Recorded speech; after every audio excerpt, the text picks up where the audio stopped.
There's no place like the Cube. I still have that 13-year-old self come up sometimes. My dear friend Bella Gande, she said, Anna, when you feel that way, just say in your head, I belong here. And so anytime I'm giving speeches or feel uncomfortable and I hear that 13-year-old self come up, I say that, and it does work.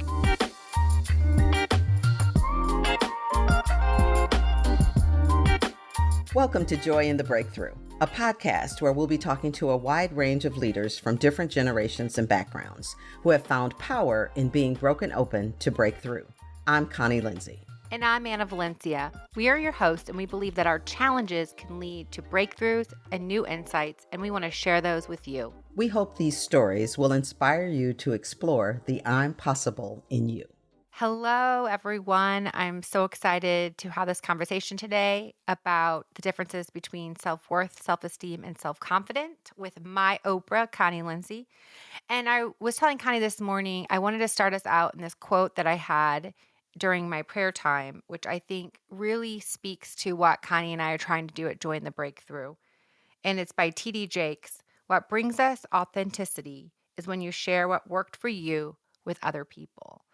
And so this feels very timely, Connie, to have this conversation with you today, as I feel like this is kind of where I'm at right now, is really looking at my own self-worth. And we'll get into that in a moment. But how are you feeling today? What are you thinking? I'm feeling good. Always good to be in conversation about things. And I so respect and honor the transparency that you are often so willing to share, because I agree. I think when we can make it true for us, it helps other people. So I'm excited about the conversation we're going to have. And oftentimes, Connie and I have these conversations over coffee or tea and without the mic. But we're going to dig in today and we're going to have these conversations. I told her, I said, this is a topic I haven't brought up to you recently outside this microphone and studio, but I really feel it's a timely conversation that a lot of women are dealing with, or just anyone in general. But it's this idea of self-worth. And Rachel, who I love that works on my team, had kept saying, you need to read this book, Worthy. And it's by Jamie Curran Lemma. She's the CEO of It Cosmetics, which, by the way, sold to L'Oreal for $1 billion. So I said, okay, let me read this book.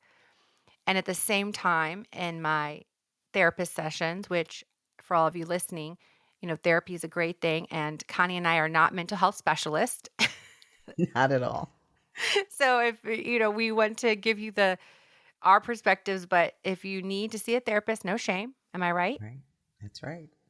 And so in my therapy sessions, the idea of self-worth has been coming up. And then I open this book that my millennial senior aide gives me, and it smacks me like right upside the head, an aha moment. Mm-hmm. And I wanted to read a passage from this book about self-worth. Self-worth is your foundation, and self-confidence is the house you build on top of it. Your house will only ever be as secure as the foundation it's built upon. And so that made me start thinking about, what is my self-worth and how do you define that? How do you build that muscle? And even how do you discover it? And so I wanted to ask these questions of Connie this morning and kind of get her perspective, since we always know she has gems for us. Well, first of all, let's just say Connie is also a work in progress. And so this is a conversation. I mean, I learn in conversations with other people, remaining open to good input and feedback. But there's a distinction that I want to make with self-worth and self-esteem. Anna, I read something that said self-worth is the internal sense of being good enough and worthy of love and belonging from others. Self-worth is often confused with self-esteem, which relies on external factors such as successes and achievements to define worth and can often be inconsistent, leading to someone struggling with feeling worthy. And I think that ties beautifully to what you just said, because externally you've got title, you've got presence, you're all out there. And so I'm sure some of our listeners would be surprised to say, what do you mean you're struggling with self-worth or self-esteem, those sorts of things. And so to make that distinction, self-worth is inside. And I too have had moments of self-worth. What am I doing here? Am I doing enough? What could I do differently? How is the world perceiving me and what I might think I'm doing versus what my intentions are? And so I think it's a timely discussion and a way for us to really distinguish between self-worth, self-esteem, and self-confidence, which is an outcome of, I think, self-worth that is rooted and grounded in knowing who we are and whose we are. I love that because I think it's been a struggle for me, and I'm sure people listening are like, "What are you talking about?" Again, it's the title or what you have, all external. But I struggle with this a lot. Of I over the years, I've identified my self worth so closely to what I do Hmm. and not to who I am. And so when my job performance is high or my professional career is high, my self worth is high. But when my job performance is low or criticized, or even when I had that big failure moment running for higher office, my self worth crashed because I felt my career was crashing.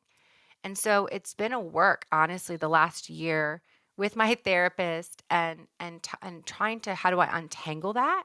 So there's Hmm. just Anna and not what I do, but who I am. And then even discovering who I am and understanding and accepting that I am enough just as who I am. And what helps anchor me is that definition of self-worth, of being worthy of love and belonging from others and from myself. So it isn't tied to my net worth. You know, you often hear me say the self-worth is not the same thing as net worth, because if it were, if self-worth and net worth were the same, really, really, really wealthy people would never be sad or have a moment, right? That's an extreme context of that. But certainly, I'm not mad at anybody who has high net worth. That's important. That's good. It's how you use it. But the self worth, because when it's directly tied to how much money I have, that when I lose that, will I lose who I am or my friends? Are people only with me because of what they perceive me to have externally? And I'll say one other Yes. thing relative to that. When I think about self worth and self-esteem, when people retire, oftentimes you'll hear them say, I don't know what I'm going to do, or who am I when I'm not tied to this company, which is why I use the term rewirement, because who I am, that was what I did. This is who I am. And so, no identity theft when I left my corporate life. It was a wonderful career, but it's now, what do I rewire into? What am I willing to give myself to so that my self-worth did not change? Yes. And right. And self-esteem didn't take a hit because it wasn't so tied to, if I'm not with this company, will people still call me? Will they still want me to come to their right? Yes. I mean, that's That phone huge. gets silent. Exactly. It's like, and what I paid attention to in my rewirement was who really did still call me? Who calls me Hmm. for lunch or dinner? Now, I'm blessed and fortunate to say lots and lots of people still You're do. actually too But busy. right. But what I would say, Anna, is it wouldn't have damaged my self worth if people had not done that, because I do have people like you in my life. I have my family, and I have lifelong friends that I've made throughout my life journey that help affirm for me that I have worth. And it wasn't just my job and my title or what I could do for them, right? Because I'm sure for you, people want to be with you because, hey, being with Anna Valencia is a cool thing. She's got juice, right? So how do I connect with her? So Well, I big think that's distinction. you said that. I think is so the perception piece is so Hmm. huge, especially being a lifelong people pleaser and Mm, really having to work on that.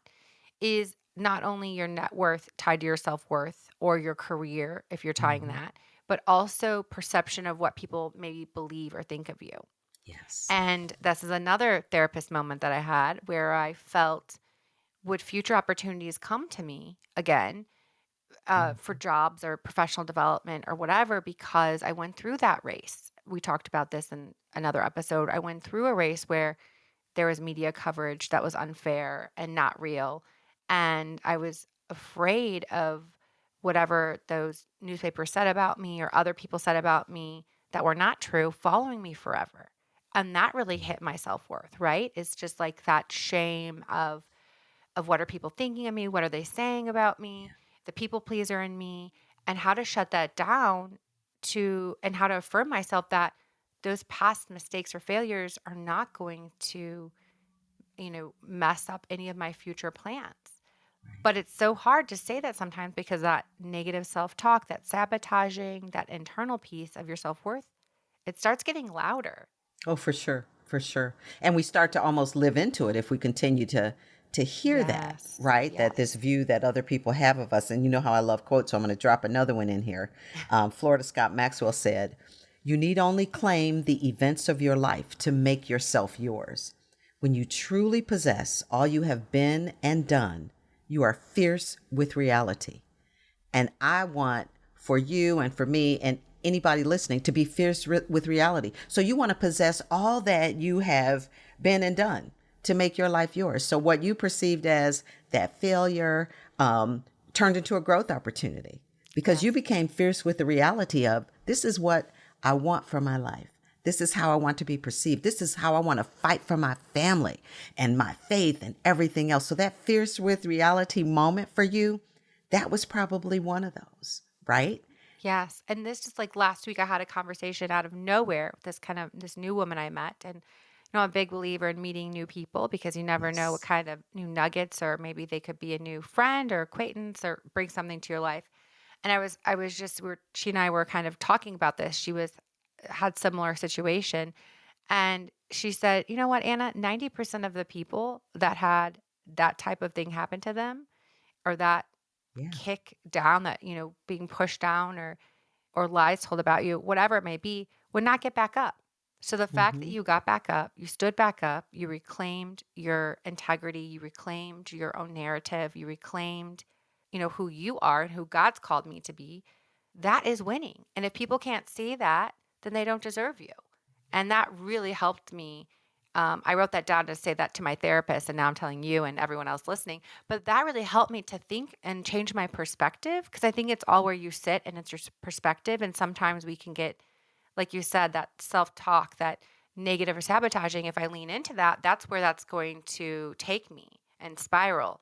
But if I take a step back and think about what this woman said, what you just said to me, it changes your perspective, and you can feel lightness and saying, okay, that's not true. And that's not true for me. And the lie that I'm telling myself is not true. So I need to, let that go Mm-hmm. and really believe the good things about myself. And for me, I always like to look at numbers and things like that to make it truth. So I ran across something I was reading. It talks about the law of wasted efforts. And when we think one thing that we didn't want to have happen happens to us. And here's the thing. The law of wasted efforts tells us that animals, trees, and other forces of nature are more receptive to it. So check this out. A lion fails in 75% of his or her hunting attempts. Half of the eggs of fish are eaten and only the other half survive. Most of the world's rains fall in oceans, and most of the seeds of trees are eaten by birds. But trees don't stop producing seeds, right? It doesn't stop raining. So for me, that contextualizes it to say, there are times in my life when I have not achieved what I thought I should or could have. There are times and have been times and will continue to be times in my life when I feel like I haven't shown up in my best self. How am I thinking about that in this context, the law of wasted efforts? Because it's not wasted. It isn't It's wasted. it's picking ourselves up. And, Luther Vandross, the great philosopher, one of his songs, he says, everyone says that you'll come back around, but not if you fall too far down. And so the whole purpose of having sister friends and people who love us and who help affirm who we are in a good way, they won't let us fall too far down, and we'll Well, come back around. I love that you said that, because lions failing 75% of the time. Think about it. Why The would they? king of, But they keep going, and it's the keep king of the going. jungle, And they don't look or the like they're queen of the starving. jungle. The No, they're queen, not right. starving.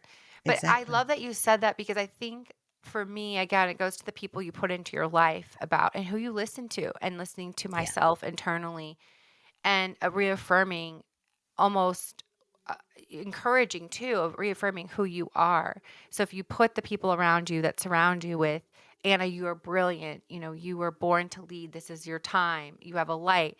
You're positive, and saying those things, then I need to, one, accept those and affirm, and then I need to say those things to myself. And Yeah. one of my dear friends, she and I have both the same age daughters, and she does daily affirmations with her daughters. And I think I want to start doing that with Rihanna. In the mirror, every day they say 5 affirmations. And I think I want to do it for myself with my daughter, but not just for Rihanna, but for myself. I think we need to do that for ourselves and so when those negative thoughts come, that can overpower it. And I think we've talked about this on other episodes too. You talk about your kitchen table. I don't just want people around me who are willing to drink my bath water. I also want some truth tellers, some Yes. folks who are going to really see, okay, you're over indexing, even on our strengths and gifts, because sometimes our strengths can be our greatest weaknesses. And, how do I show up when things are not quite going the way they should? Right? Who are those people who are going to call me on it with respect and love, but who don't want anything from me? There's no competition. There's no hateration going on. It is just a matter of, here is something that we know enough about you and we've experienced you with in this way. So we also want those folks who tell us that. It's not just tell me I'm great, tell me I'm good. That's important for self-worth, but also tell me the ways that I can be a better me. And in a way Yes. that's loving and born out of their direct experience with us. So that's important as well. I think so too. And I think when you find those folks that are willing to give you that honest feedback, you want to hold on to them. Yeah. Because I find when I have even talked to you about certain things and you've given, and well, we'll say my husband, I've asked the same question to him and he's given me so much flower and so much love because, he's trying Hey, here. he knows who But he then, has to live with. exactly. But then I asked Connie and I'm like, Connie said this was terrible. And I was like, you're going to let me I go out there never like say that? terrible. No, but you were being honest and I loved it in your way. But it didn't damage my self worth. It actually helped improve my self-confidence, knowing that I was going to have something that was going to be flawless that I'd be putting out there in my brand and my marketing, that you gave that feedback to me. And that's what I want to also ask you, the difference between self-esteem, self-confidence, and self-worth is that I really try, I think, to work on even my self-confidence of how I show up in the world and how Hmm. I take up space in rooms and how I present myself. But in this book, it was talking about maybe we're strengthening the wrong muscles. I don't want to say wasting time because it's good to build up your self-confidence, but how do you build up your self-worth so that you have a strong foundation for confidence and self-esteem to go on it? Because I think maybe I'm just doing the surface level and I need to do a little more deeper. What would you say to someone who wants to do that? To build the self-worth piece, which is Yeah, the and internal work. to strengthen the Yeah. self-worth. So and so much of our self-worth could have started and happened when we were younger. What happened to us as children? What messages were we getting? I often pay very much attention to children and how we speak to them. What are we saying into their lives? I remember as a little girl, people would often, say to me, "You're smart." Because I was an introvert and I read a lot and words mattered to me. And so that stuck. That's a self-worth thing. So whether I have $1 million or a penny, I still believe I'm smart because that was the kind of self-worth that I got as a young person. So what are we saying to ourselves, as you've already said, every single day? Now, the self-confidence piece is interesting, I think, and a delicate balance because there is a fine line between confidence and arrogance. And I say Mm. arrogance is ignorance matured. Being confident is one thing, right? That's being clear about your skills, your capabilities, your gifts, all of those things that you operate into. And you do it without a whole lot of effort and having that kind of self-confidence that can help other people feel stronger in your presence. You know what you're doing, but you're also open to learning all of the time, which is important. But you really know what you're good at and your skills, and that's that self-mastery piece that we're constantly working towards, right? We know our strengths, we know our developmental needs, but we also know then how we leverage them in the world and in our relationships. I love that you talk about the self-worth as a child too, because that is developed. And I was very lucky to have amazing parents and some mentors too that poured into me. And I really think that helped me get where I am today is by having, those affirmations. But I think the world outside is so ugly that we've got to be prepared for those Hmm. attacks when they Hmm. happen on your character or who people try to tell you who you are. And that is, I think, the daily battle. Definitely for me is like, okay, people tell me who they think that I am or put expectations on my life of what you want me to do or put value on my life. But I want to be able to do that for myself. It is. And it's, what do you value, right? What are your core values? And does your external life mirror your internal life? Yes. Because we can do a lot of things externally because we have to make a living. We need to do different things. So are the external things I'm doing in my life, how much do they align with my core values? One of the reasons that I have such high regard and respect for people who have a dream and they pursue it. Um, they're not thinking about how much money they'll make or all of that. It's like, I have a dream to create or do or become this thing. And so they pursue that. And how does that, in terms of self-worth, what are we willing to risk or give up in order to achieve our heart's desires? I think that's important for all of us as well. It's interesting. And that going back to that childhood piece, Anna, is so important as well. As a young girl, we didn't have a lot of money when I was growing up. And that's that self-worth and net worth piece that Yes. still sticks, Same here. still Same here. I sticks. still have that 13-year-old self come up sometimes. And I remember when I first became city clerk, I was 30 or 31 years old and I was invited to go to the Chicago Executives Club. Well, I show up there and it's all these men in suits. And I am Yeah, just like deer in the headlights thinking, I do not belong here because that 13-year-old self inside is telling me they can see right through you. They know you don't have money. You didn't come from money. You don't have a business degree or fancy Ivy League college. And so right. they're going to not take you seriously. And I will say, my dear friend Bella Gande, who has been on a Oh, guest yeah. on our show, she said, Anna, when you feel that way, just say in your head, I belong here. I belong Hmm. here. I belong here. And so anytime I'm giving speeches or feel uncomfortable and I hear that 13-year-old self come up, and say, they can see through you, I say that and it does work. And also, what works is there were two women in that room that took me by the hand and introduced me to every single man in that room, executive, and I will never forget them, Mary Dillon and Anna Dutra. Yes. And I now want to be that woman for other women that come into those rooms feeling maybe paralyzed or imposter syndrome or their 13-year-old selves telling them you're not worthy. So for me, this podcast is what is part of that journey. When we talk about aligning with our assignment, I think, Connie, this is what we were meant to do, what we're Well, building. and I love what you said about other women and I call it, you've heard other people call it lifting as we climb. Same here. I mean, there were so many people, actually, men and women, and certainly women, who were willing to say, I'm going to be there for you. I'm going to help you navigate this, and to do it in a way that's authentic, non-judgmental, and shows us as being human as well. Because anybody who shows up saying that they have all the answers or that they know how to do all the things, I'm a little wary of that because that's ego coming into play. But being able to be there for other women and support them is critical. 100%. So, Connie, over your course of your career, how have you strengthened your own self worth? Oh, you went right for the heart. Um, and so what we see, what you're seeing in my life is, several decades of learning how to do that. So if we go back to my definition of self-worth is having the sense of belonging and feeling in love and who I am and how I'm loved from others and loving myself. The first part was my faith. It always comes back to that. I do believe that what the Creator says about me is true, that I'm fearfully and wonderfully made, all of those things. So it is my faith. It is a good practice of faith. Secondly, as I was coming through my career, at one point I did have the confusion of self-worth and net worth.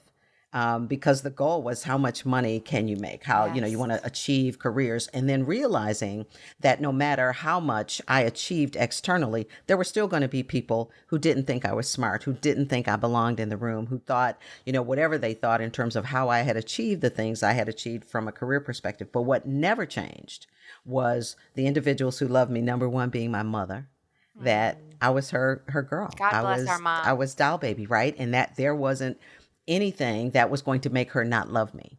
And so it was Yes. that grounding in my family, toughness, all of that, but it was that love. And then as I progressed throughout my career, I realized that what drew people to me was not necessarily titles and careers, but it was how I treated them, how I created space for them to be authentically who they were, because I am always clear about who I am when I enter the room. Someone said, you enter the room like, you pay the rent, and not in an arrogant way, but just real comfortable. Whatever my weight was, whatever was happening, all of those things, just come in and be comfortable. And I'd also say being interested in other people, Anna. Interested Yes. people are interesting people, asking Yes. questions and then staying around for the answer. It is the kind of love that I hope to generate in the world. I heard a preacher call it the seismographic effect that we can have of being truly who we are, and it is being authentic. So my job is to love the world, and that is where I am in this season. How can I love the world? And that helps me understand that my self-worth, truly rooted, truly manifested, can be a blessing.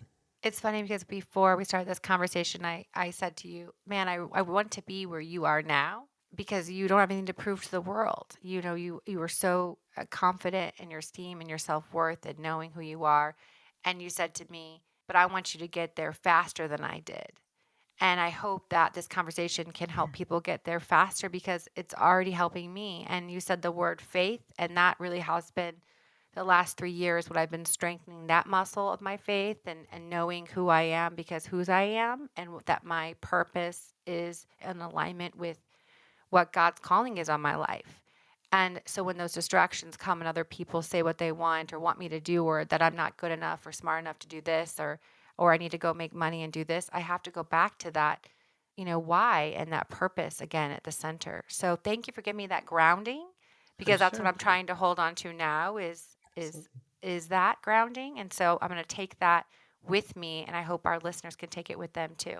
Well, I've so enjoyed this conversation and I hope that people get a little insight to what Connie and I talk about whenever we're getting together off camera because we want to bring some of these conversations that we have, out of the studio into the studio so that people understand that we don't have it all together and we still struggle with some of these issues and we'll continue, but we're building the tools together and we're building a community together where you don't have to feel isolated, alone, shamed, or silly for having these thoughts.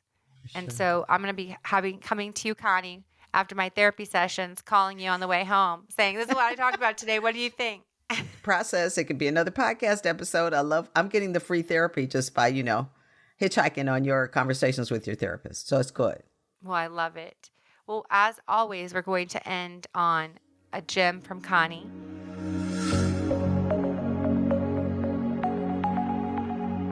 What word you got for us today for say less? So I thought about this conversation we were having about self-esteem and self-worth, and the word that dropped in my spirit was free. It's not multisyllabic. It's not a hard word, but it's free. And in the context of when I talk about free and freedom as us as individuals, it's to be untethered. There's this book called The Untethered Soul that I like.